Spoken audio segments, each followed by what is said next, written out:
Hello there my fellow holotable heroes, and welcome to another Galactic challenge video, and a challenging one it is, am I right?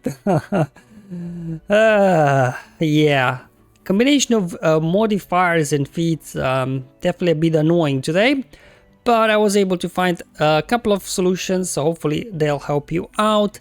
As always, there'll be YouTube chapters below if you want to skip ahead. Otherwise, let's start by looking at today's challenge, what's waiting for us ahead.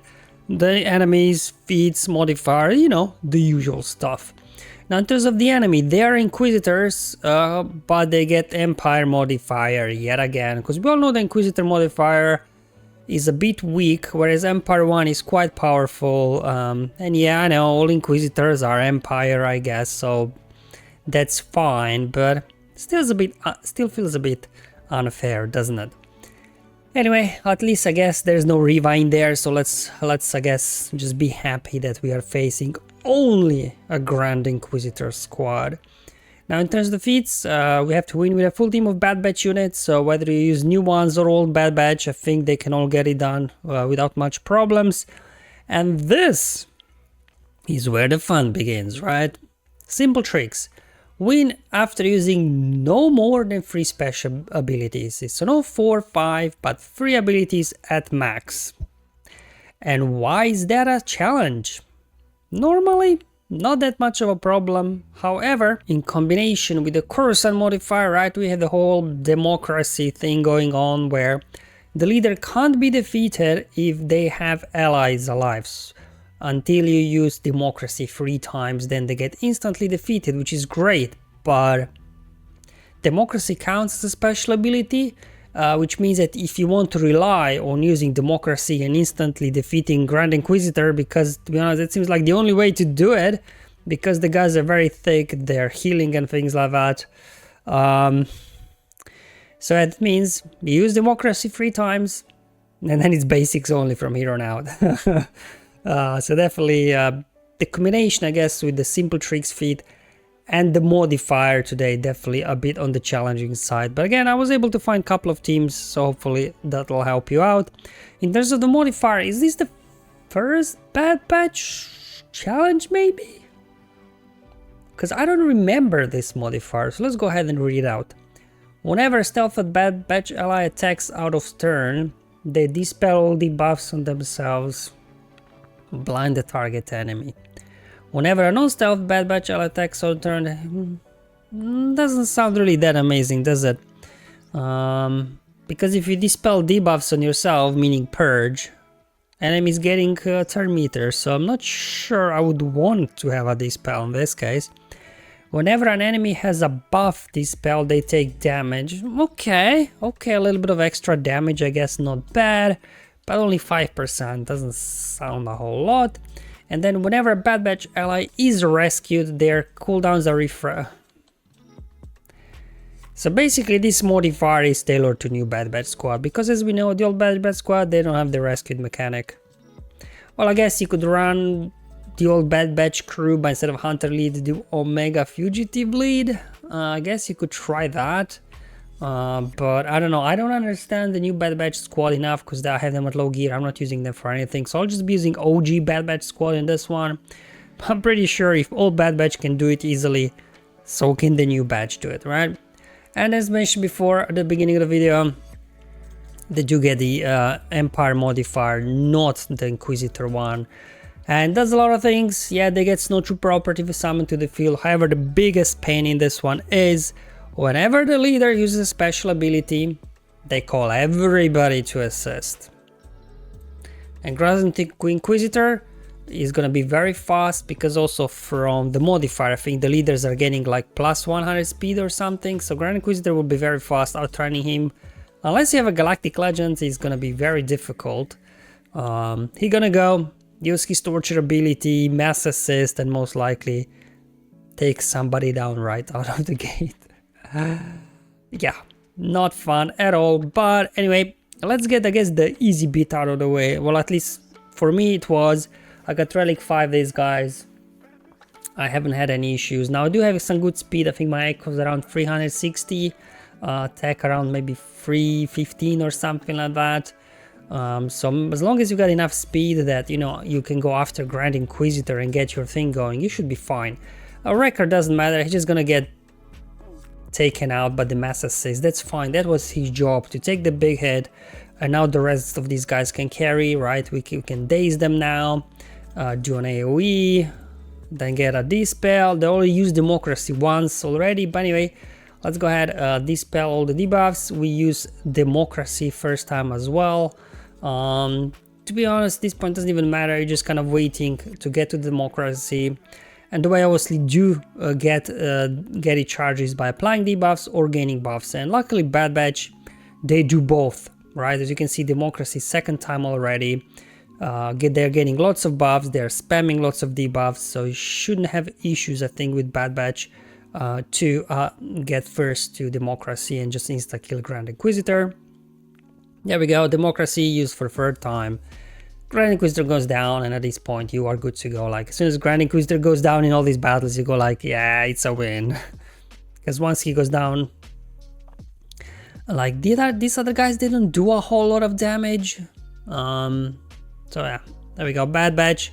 Again, I didn't try the new Bad Batch, or, you know, maybe mix of all the new. I just went with OG ones, worked really well, so why bother with new ones, I guess.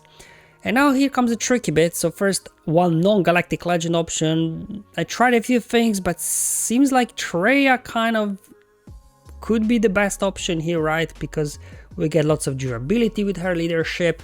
As well, when, like, you know, the guys attack out of turn, they're dealing damage to themselves. Then we do need Talon, I think, in here for the Traya, because when they use Democracy for the third time, Traya will get defeated, but then Talon saves her, which is nice.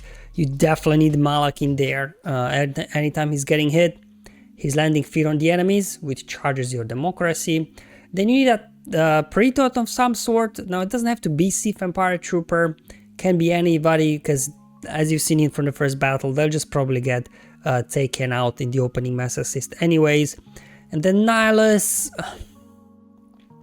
maybe Nihilus is useful here, just, you know, for that kind of synergy with Traya, and his basic does dispel buffs, which can be useful, so you can dispel protection up or something.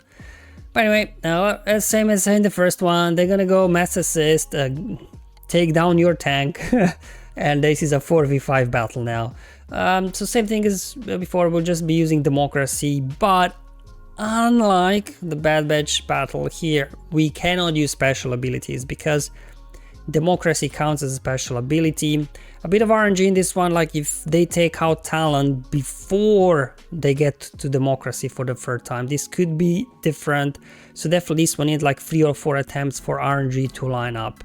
But for the most part, I think you have a good chance with a squad like this. And I'm just kind of keep hitting 9 Sister until we get to Democracy. So this is now Democracy's second time. They used it only once, so we are ahead just about, but these guys are spamming lots of debuffs. So there we go, they use Democracy second time as well. Okay, almost there. Yeah, just keep hitting Malak, that's good, he's doing his job. As you can see, 7 Sister just killing herself slowly anyways. There we go, they use Democracy now for the third time, but Talon saved their Traya, so Traya was not defeated. There we go, and now I could use Democracy for the third time, and nobody saved Grand Inquisitor, so it went down, and now from here on out, yeah. Basics only, guys. Probably can just hit auto basic, to be honest. It's not like AI will do anything different than I would, because it's just basics. It's definitely a bit of a tricky one without Galactic Legend, but this squad got it done for me. Definitely combination of their Traya, Malak, Talon, a pre-taunting tank, and then Nihilus or somebody else in that slot maybe can help out as well. But just you need tank units, and Nihilus becomes tanky because all the hits, right, Traya is taking. That's why maybe Nihilus is good, because he will stay alive very long. Okay, then a couple of Galactic Legend options. If you do have Lord Vader, you can do again a safe lineup, but this one you can actually do Darth Vader lead, because obviously with his leadership, damage over time keep reapplying, and obviously Lord Vader himself, even without using abilities, he's landing damage over time through his unique. And eventually these damage over times stack up and start defeating the enemies, but also charging the democracy ability. So you will very quickly get there. Then obviously we need Malak, Traya for the clans, and then again a pre-taunting tank of your choice. Now in this account my Sith Empire Trooper is Relic 7, so he can eat up that initial mass assist. There we go, and same as we did with Traya battle, basics only and democracy, and then auto basic. But this one will go much faster, as you will see, than the Traya battle. Definitely a lot safer as well. There you go, democracy for the first time already. Okay, just because of the amount of debuffs we are spamming with Lord Vader. Democracy second time already. Okay, almost ready for another round of democracy. There we go. Boom. About 30 seconds in, more or less.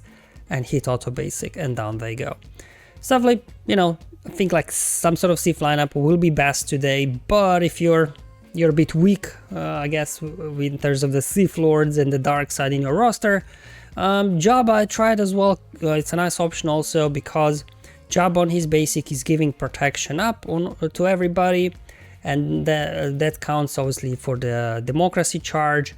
And then as well all those thermal detonators Leia's spamming, again fueling up your democracy ability. A bit of a misplay, should have used democracy there already with Lando, but I was a bit too finger happy hitting basics. There we go, use democracy for the first time. I'm just gonna go ahead, hit 7 Sisters so she doesn't gain bonus turn meter or something, so we'll just keep hitting her. There we go. Okay, here comes an AoE. There we go, democracy. Let's go ahead and use it for the second time. Whoa, wow, they use democracy twice as well. Okay. Alright, let's keep going, I guess. How far away are we from democracy? I can't see because Boba was their ability blocked. There we go. Grand Inquisitor goes down, and there we go, 7 Sister blew up there from thermal detonators. I think targeting her is important as well, so she doesn't heal up the team. Because once Jabba goes down, and he will, because unfortunately Galactic Legends, even though they're supposed to be, right, immune to instant defeat, I don't know. I guess democracy doesn't count as instant defeat then? I don't know, guys, let me know. Anyway, still able to carry it on auto basic as well from here on out, but definitely I think some sort of Sith lineup with Lord Vader, at least for my testing, felt the easiest one and the safest option. Alright guys, thank you for watching. Hopefully you found this video useful and helpful, that, you know, will help you out getting the simple tricks done. Anyway, I'll see you in the next one, but until then, have fun, enjoy your life, and may the RNG be with you, my friends.